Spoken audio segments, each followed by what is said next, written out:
Martie, een van ons coaching vriende nou op die Carnivore en Ketovore coaching, is 14 kg af op haar gewig.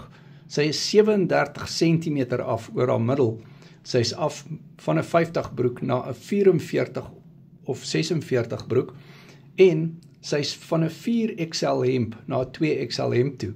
Intussen het haar ribbes weer begin aangroei. Sy was in 'n motorongeluk gewees en die ribbes wou nie aangroei nie. En as gevolg van die Carnivore dieet het haar herstel so vinnig begin gebeur. Die dokter is ongelooflik positief vir Carnivore, want sy het vir haar vertel dat sy op Carnivore is en die dokter sê dit is goed. So dit is fantasties. Haar voete is nie meer so geswel nie ensovoorts. Sy slaap lekker. Carnivore Ketovore coaching. My nommer is in die bio. WhatsApp my.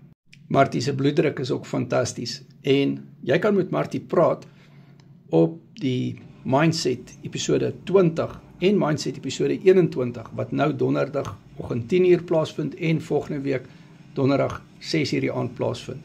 Coaching vriende kom so by mekaar op Google Meet. Die coaching is op WhatsApp video call. Jy kry resepte, jy kry 'n accountability partner in my en ek kyk na wat jy eet, porsie groottes, vetpersentasies en so meer. Carnivore is maklik om te doen, maar is maklik ook om verkeerd te doen. Jy wil dit reg doen.